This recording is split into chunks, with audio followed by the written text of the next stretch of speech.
I'll bring Amy in on this for her personal reaction in just a second as an Arsenal fan. But just an overview for the club, Adam. It feels important, this. It feels like a seismic moment, actually. Oh, absolutely, because there had been some whispers over the past couple of years. Maybe Manchester City will have a go. I'm sure. I mean, any club in Europe would want Bukayo Saka at the moment. I think he's that good. I remember when he first started coming through, and sometimes with these kind of young wingers, they can look good in bad teams because they're a bit fearless and they have a go and they'll try a trick.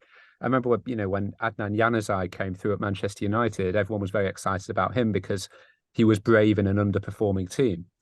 And when Saka first came through, I wondered whether is he really that good, or is the team he's in just kind of floating a bit and he's this bit of excitement to pin yourself to? But every time I watch him, I'm kind of surprised. I kind of keep being surprised by how good he is. I never really see him have a bad game.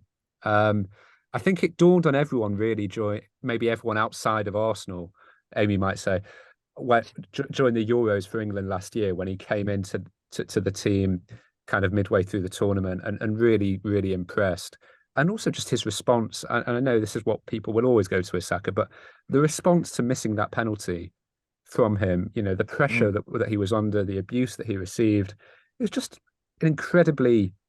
I don't think brave's necessarily the right word because you shouldn't have to be.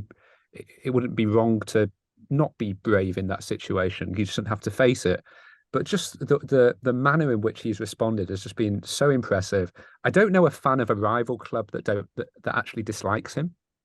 Often you get with players at rival clubs or this XYZ about a player. Everyone loves Bukayo Saka. Even I saw him rip my team apart at the Emirates about 6 weeks ago. It's the only bad game Luke Shaw's had this season, I would probably say. And Bukayo Saka absolutely tore him to pieces for an afternoon. But he's great to watch. He's getting better. He's scoring goals from the wing, which I associate with the best Arsenal teams. When you think of Freddie Ljungberg and Robert Pires. So yeah, it was essential that they tied him down. But why would he want to leave at the moment? Well, that's one question, isn't it, Amy? I mean, the other question is Arsenal have been in this position with some of their stars before. And as Adam has said, they have gone. And as you wrote, it does feel like a sliding doors moment. Yeah, I think it does. And for all the reasons that Adam mentioned, just from a pure footballing point of view, he is hugely symbolic of this renaissance for Arsenal. But also from a personal point of view, he does have this very warm and engaging kind of feeling that he engenders everywhere he goes.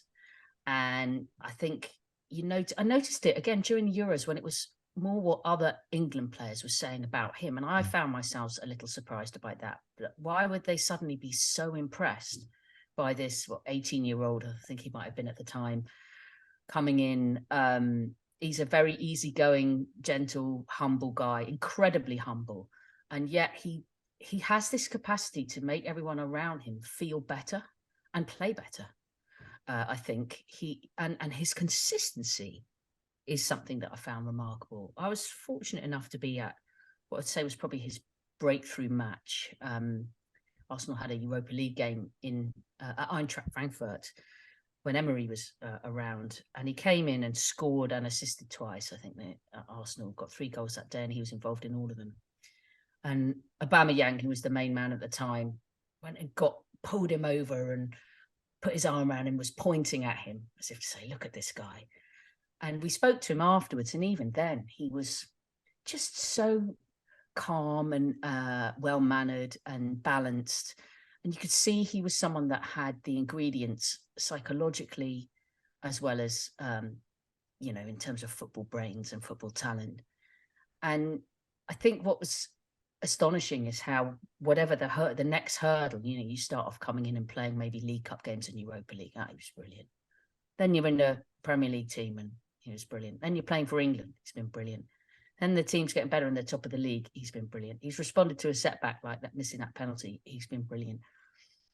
And I find at times watching him, he obviously got this versatility where he's played in so many different positions, particularly early on, but he's made that kind of right wing spot the one.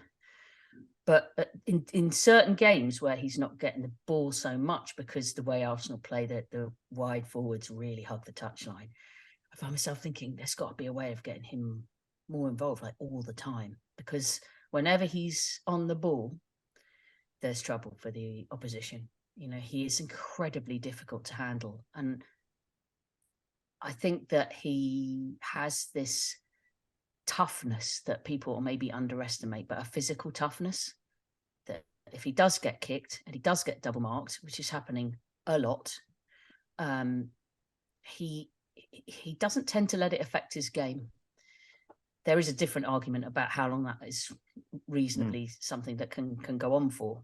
But so far, he's handled quite tricky treatment with quite an impressive temperament. When you talk about how long that can go on for, do you mean how much he can keep getting clumped by people before something actually happens? He's the most fouled Arsenal player. He's actually the ninth most fouled player in the league, but he's the most fouled player at Arsenal.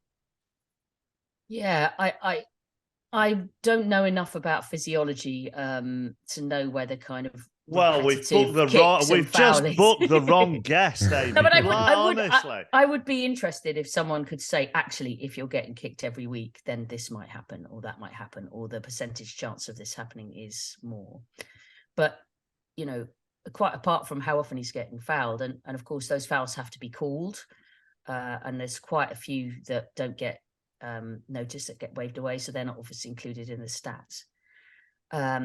But the eye test, you don't need to be a data genius. The eye test, if you watch Arsenal every game, is that this boy is getting whacked again and again and again, and they're targeting ankles because that's seen as a weak spot, which doesn't make me feel too comfortable. You wouldn't like to think of an opposition player or manager actually targeting a particular spot of an opposition player, but it doesn't look that way. He takes a lot of punishment there.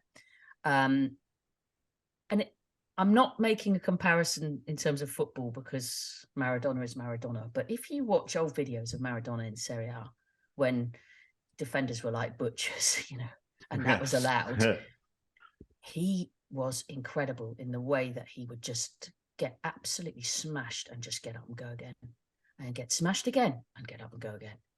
And there's something about Saka that he has an element of that in him. But I think protection is imperative because he's a talented boy and nobody should be getting targeted. And it doesn't take long. Arsenal fans with long memories have very, very bitter feelings about very serious injuries that afflicted some of their talented players in the past. Terrible leg breaks, seasons derailed. And, you hope it won't come to anything like that. But all you need to do is mistime something and be a little bit too aggressive. There's a law of averages thing going on. If you're getting fouled X times per game with force, you're doing quite well if you're getting up every time and carrying on.